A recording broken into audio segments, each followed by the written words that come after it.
Hi, thanks for joining me on the Everything and Anything and a Bit Gay podcast. Today I have a fabulous guest. Her name is Natalie. She is friends with one of my good friends, and I'm having her on because we are not very far away from having Trump take office. So welcome to the show, Natalie. Thank you. So I wanted to have Natalie on because I wanted to get her thoughts on a couple of things. And so Natalie is a trans woman. And Trump, as most of us should know, ran about $85 million in anti-trans ads during his election campaign. And I wanted to just start with that. What are your thoughts on his campaign spending that insane amount of money on anti-trans ads? It's sad to use it's sad, as Trump would say. Not about his own tactics, though, of course. I'm not surprised, I hate to say it. After one Trump presidency, this does not surprise me. I remember I was not out and living as a trans person the first time he was elected. I remember I was living as a gay man for most of my life. And I'll tell you personally, that was because I didn't want to live in a world that treated trans people the way they did for a long time. Yeah. And during the pandemic, a lot of stars aligned to let me know that I might be able to transition safely. I lived here for about 15 years and the world's been nice to all kinds of people. Yeah. I felt it was a safe time to come out as trans and live my authentic life for the first time. And I remember as soon as he went into office, he took all the trans people out of the military. My brother's in the army. I was visiting him in Kansas when that happened. They were actually training for transgender tolerance at the time. Mhm. And then Trump comes into office and that was off the table. I'm not surprised that he pulled some tactics like this to get elected. And I think that he has used fear mongering and used the trans community and anyone that's different or that fits under his quote unquote woke agenda. Yeah. I think that he's used us to scare people into voting for MAGA. And it's set trans people back Years. at least. Were you surprised he got elected again? Because I was shocked. I was, but I think even the day of election, that even up until the early evening, I thought Kamala had it for sure. I really thought there was no way he could win. When Taylor Swift came out and endorsed him, I thought that's what we need. We needed somebody like Taylor Swift to step up, and she has all these fans. And this is all that she needed to get over the finish line. When I was watching CNN or whatever I was watching, and I just seen his numbers crawling up, I'm just like, I told my husband, I said, I think he's going to get this. He didn't think so, but here we are. I just think it's really unfortunate. I think most people don't have direct experience with a transgender person in their life. I myself did not, and I'm 45 years old Really? Yeah, really, I live in New York City. I think that you have to seek people out to really be affected by them. So the fact that so many Americans have their arms in the air and think that the liberal left is indoctrinating children in school and giving them sexual reassignment surgery during health class or drag queen story hour, whatever they're sensationalizing at the moment to get people afraid of the other and what could be next. Your kids are next. This whole fear tactics. I was beaten incessantly growing up for being different and wanting to be a girl. And that whole mentality stuck with me through my adulthood. I was a traumatized child that thought that I was deserving of being loved. I grew up watching talk shows like Ricky Lake. That was or Jenny Jones in the 90s. Those are my experiences with seeing trans people.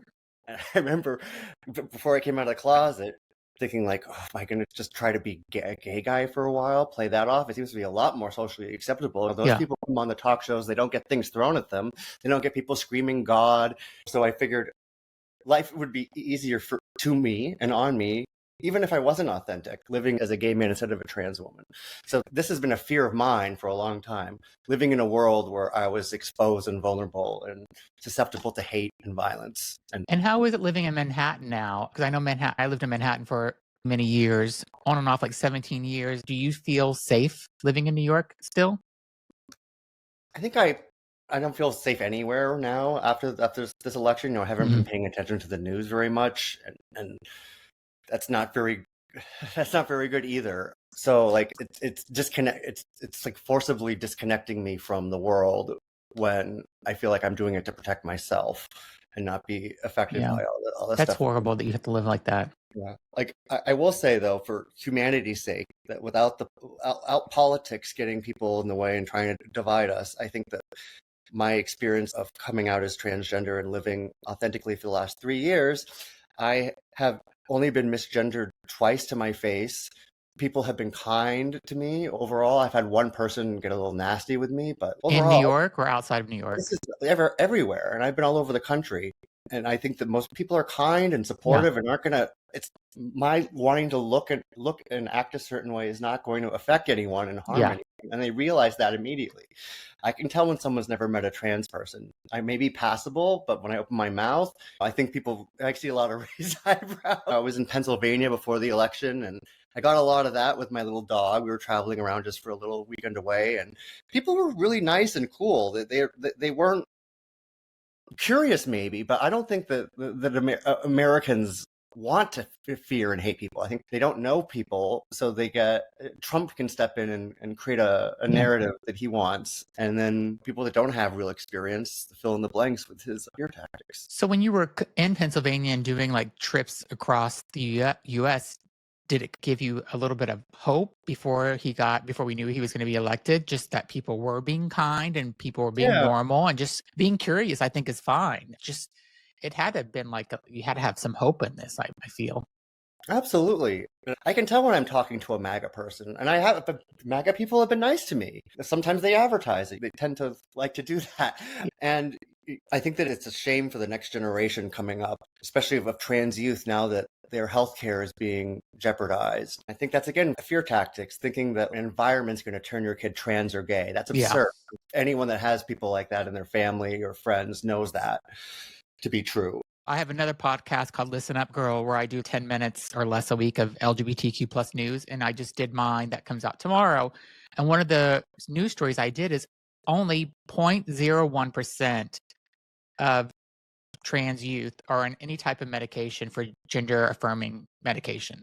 It's such a small amount. And for people to care about it is just insane to me that I don't know. I see all these TikTok videos where people are making fun of Trump, saying that kids are going to school and coming back as a different sex or that they've turned gay. And I think people have to look at this, even if they're MAGA, and say, it's not happening. There's no way that a child is going to school and they're coming back a different sex or they're coming back gay or whatever the case may be. Anybody with a little bit of common sense would know that's so made up. It But is. yet they think it's true, I think, some of them, because maybe they're just that stupid. And I just give them more credit than they deserve.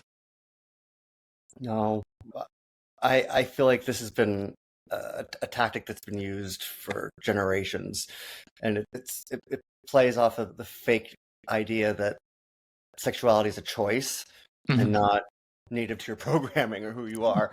You know, Yeah. What are your thoughts when they're gonna restrict a trans person from going into the military? Does that upset you? Obviously, you're not gonna go into the military, but if let's say that there's somebody that lives in the South and they're trans and they decide I want to go to the military and they're not going to be allowed to under this new administration. I think what are your thoughts on that?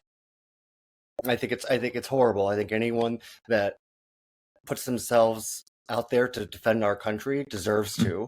It's more than I could say I would be able to do. Yeah. So my hat's off to anyone that is willing to put their life on the line to protect our rights as Americans. I think it's fundamentally absurd that those people would be prevented from defending our country. Yeah. I think most people in the military don't have a problem with it either. I think it's, again, Trump getting people riled up about things that people weren't riled up about anymore. Yeah, exactly. And do you have a community of other trans people now in New York and if so, what are their feelings? I don't really have a lot of trans friends, to be honest with you. We're rare. I can tell you from being someone who finally, after 45 years, or I guess it was 42, thought that it was safe in the world to be trans for the first time. This was 4 years ago. I understand why healthcare for transgender youth is important. I did not have supportive healthcare when I was a kid growing up. Yeah. I was put into therapy and therapists to try to correct me and fix me because there was something wrong with me. So the fact that actually mental health counseling actually exists for children, which is actually the DSM's recommendation for any child that's declaring they're transgender, to have extreme lots of mental health counseling and professional assessment before they go on hormones, puberty Yeah. blocker, or any of that other stuff.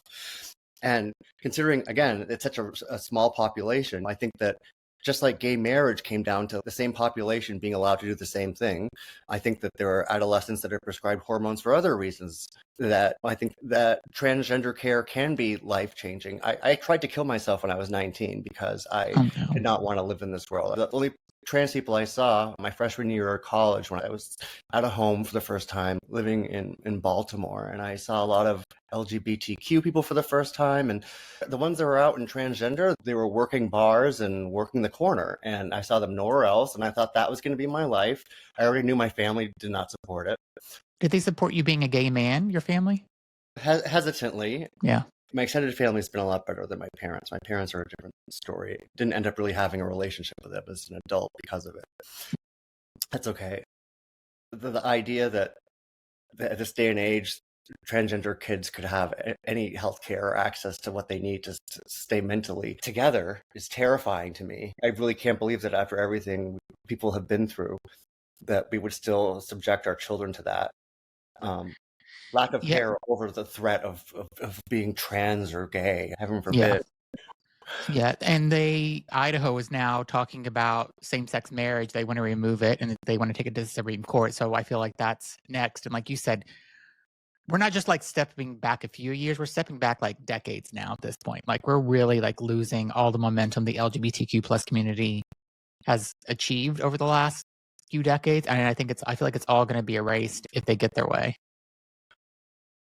Yeah, that's my fear too.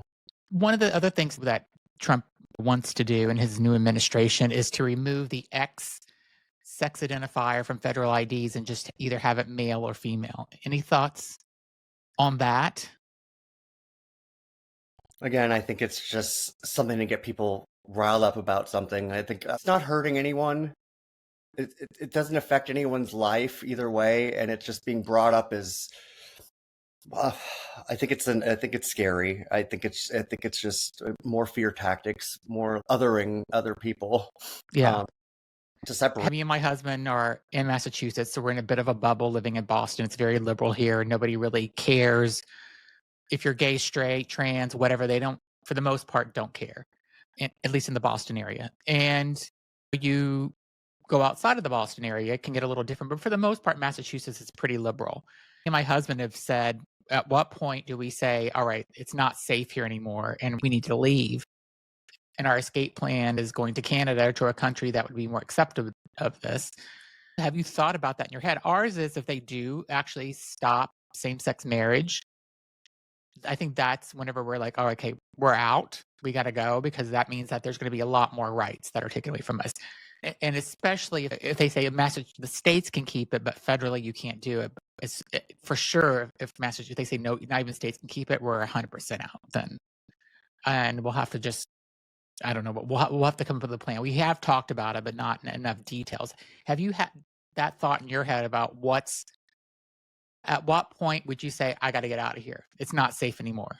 Honestly, like I haven't thought about it in a while since the last election, but I think this time around I'm not no plans to leave. I've had these conversations leading up to the election with friends and family, but personally, I feel like I watched a lot of trans people live their lives, be out there and brave for most of the life where I was not being authentic and hiding behind the irony, hiding behind the safety of a gay man facade.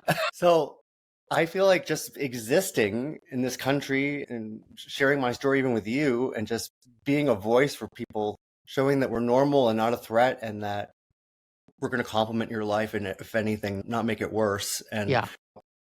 I'm not going anywhere. I don't think there's anywhere else I'd rather live than Manhattan right now. Yeah. Maybe LA, but I don't know. Yeah. I think I have to stay because I don't know if I would have ever come out authentically as just trans anywhere else if Yeah. I hadn't been in this country. So something that makes me love this country and want to defend it and not run Yeah. away.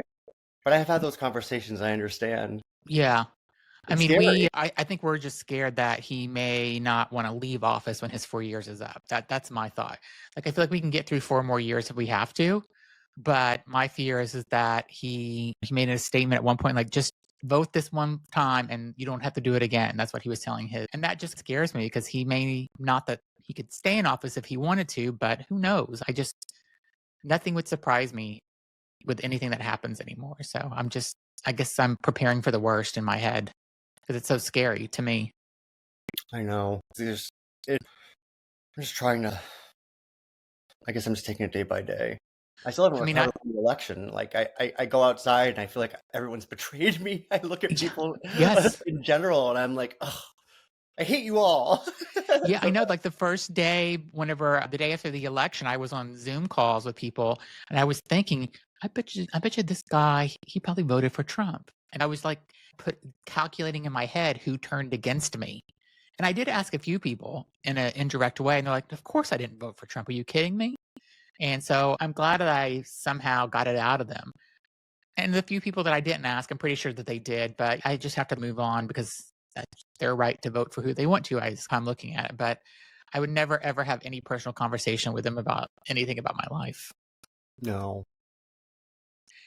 And how are the people that do you go into an office every day?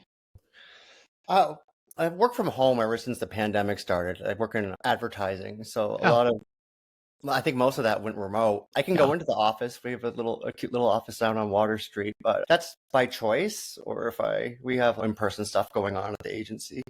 yeah, But I also have a special needs dog. His name is Otto, and he's blind and has a lot of problems. So I like to stay with him all day.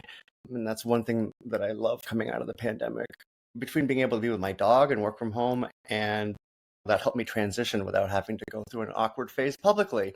yeah. I'm glad one person had a good experience from the pandemic, so that's great. I really appreciate you being on. I just really wanted to get a thought of a transgender person's thought on the election. I try to keep my show not political at all. I try not to say what my opinion is of things. It's really hard not to. So you're the first time on my show. I think you'll be like episode 54. And this is the first time I've ever said what my stance is. Not that no one didn't know what my stance was, Mhm. but I just really wanted to have someone come on and just talk about how they were feeling because I do feel like the trans community is being very targeted more than even the gay community or the lesbian community. I think the trans community he's really after them, and I I just don't get it. So I really appreciate you coming on and just sharing your feelings about this. Yeah, of course. I think it's important for people to know that a lot of this is hype and that we can support each other. I feel like there's a lot of division within our flag Hmm. right now Yeah. between the bars of color and the rainbow. And we got to fight to stay together. Yeah, I had another transgender woman on my show a couple of months ago, and she actually said that she feels like some gay men are not so nice to trans women. And I don't know if you've experienced that, but she said that just there's times where she just doesn't feel like she fits in the gay community because some of the older gay men are just not very nice to them. Oh, see, and Mm. maybe I'm an older woman, so I feel the opposite. I feel like it's the older ones that are nice to me versus Oh, good. the younger ones. Could like they have no. If I walk into a gay bar that's full of gay men, they don't really have a lot to. They have no reason to look at me. I don't expect them to fawn Yeah. over me like not that they used to. It's just kind of the Yeah. way it works. Um, but um, I don't know. I get treated more like a local torch singer or something when I older gentleman these days. Hey, take it. As long as people are being nice and take it for what it is. Yeah. Thank you again for being on. I really appreciate it. Do you want to give your Instagram handle or anything for people to follow you? Actually, you could follow me at Not Another Natalie on Instagram or check out the trevorproject.org. They do a lot of great things for LGBTQ suicide prevention. Yeah, they're a great organization. All right. Thank you so much for being on, and I really appreciate it. And be sure to subscribe to my podcast, leave some comments, let me know what you thought about mine and Natalie's conversation, and let us know what you're thinking about this whole Trump craziness election. So thanks everyone for listening, and we will see you again next week.